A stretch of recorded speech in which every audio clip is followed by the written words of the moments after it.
pengungkapan tindak pidana setiap orang yang menyiarkan. Kepolisian daerah Jawa Barat menangkap 2 orang asal Cimahi berinisial AYP dan AF atas dugaan kasus penghasutan di media sosial terkait pernyataan Presiden Prabowo Subianto mengenai program senjata nuklir Iran. Tindakan kepolisian tersebut menuai kritik keras dari publik. Amnesty International menilai pernyataan di ruang publik ataupun privat merupakan bagian dari kebebasan berekspresi yang dijamin oleh hukum internasional dan konstitusi. Hal itu diperkuat dengan putusan terbaru Mahkamah Konstitusi. Berdasarkan keterangan polisi saat konferensi pers di Bandung, Jawa Barat, 6 Agustus 2026, AYP ditetapkan sebagai tersangka karena diduga membuat, mengedit, dan mentransmisikan konten yang membahas pernyataan Presiden terkait program senjata nuklir Iran di sosial media Threads, sedangkan AF diduga mengunggah komentar bernada provokatif pada unggahan tersebut. Kedubes Iran Jakarta melalui akun X resmi kedutaan merespon keras statement Prabowo Subianto tentang program senjata nuklir Iran. Iran menyatakan mereka tidak pernah memproduksi dan berpikiran untuk membuat senjata nuklir. Nah, kemudian dilanjut di sini, Kedubes Iran kalau butuh koordinat Istana Negara, please do not hesitate to contact us. Dalam konten tersebut terdapat beberapa komentar antara lain. Jadi ada yang mengunggah, ada yang berkomen. Jadi di sini edukasinya ketika mengunggah juga ada pasalnya. Ya, kemudian yang komen menghasut tindak pidana ini juga ada. Kedua tersangka dilaporkan pada 4 Agustus 2026 oleh seorang berinisial FSS. Menurut polisi, pelapor merasa dirugikan dan menilai postingan tersebut mengancam keutuhan bangsa dan negara sehingga berpotensi ciptakan kegaduhan.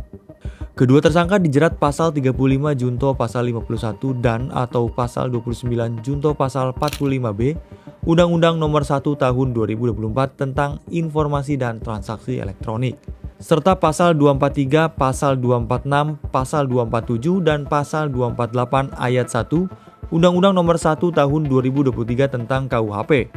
Ancamannya berupa pidana penjara paling lama 4 tahun dan denda maksimal 200 juta rupiah. Amnesty International Indonesia menilai argumen polisi tentang AYP dan AF mengancam keutuhan bangsa dan negara, serta menciptakan kegaduhan dinilai tidak berdasar. Ditambah lagi hal tersebut bertentangan dengan putusan Mahkamah Konstitusi atau MK. Tahun lalu MK sudah menyatakan bahwa keributan atau kerusuhan di ruang digital bukan delik pidana dalam Undang-Undang Informasi dan Transaksi Elektronik atau UITE. Putusan MK juga mengecualikan lembaga pemerintah termasuk presiden dan korporasi dari pihak yang dapat mengadukan pencemaran nama baik. Tak sebatas itu, putusan MK juga menegaskan batasan bahwa UITE tidak boleh lagi digunakan untuk memidanakan warga yang dianggap mengkritik pemerintah di dunia maya. Diketahui pada tanggal 31 Juli 2026, Presiden Prabowo Subianto bertemu dengan pengusaha Kamar Dagang dan Industri Indonesia atau Kadin Pusat dan daerah di Istana Negara. Dalam pertemuan tersebut, Prabowo mengatakan bagaimana pemberitaan kondisi geopolitik saat ini dan sempat menyinggung soal dugaan kepemilikan senjata nuklir Iran. Apa yang kita bahas sedang terjadi di depan mata kita. Tiap sore, tiap malam kita lihat dalam berita-berita eskalasi.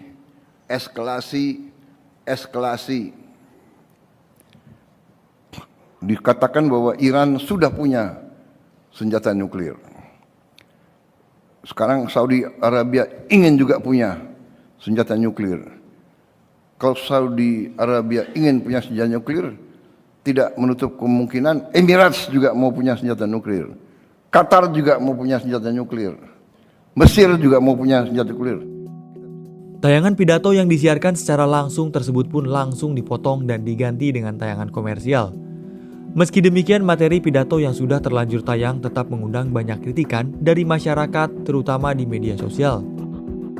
Direktur Eksekutif Amnesty International Indonesia Usman Hamid mengatakan bahwa negara kembali blunder serta menilai penangkapan kedua tersangka merupakan bentuk dari pola represif negara yang kembali terjadi. Usman menegaskan, alih-alih menangkap AYP dan AF, pemerintah seharusnya meluruskan pidato presiden yang sensitif soal program nuklir Iran, bukannya memperparah penyempitan ruang sipil di Indonesia. Selain itu, tanpa disertai bukti, pernyataan Presiden Prabowo dinilai problematis, sehingga wajar banyak masyarakat yang mengkritiknya.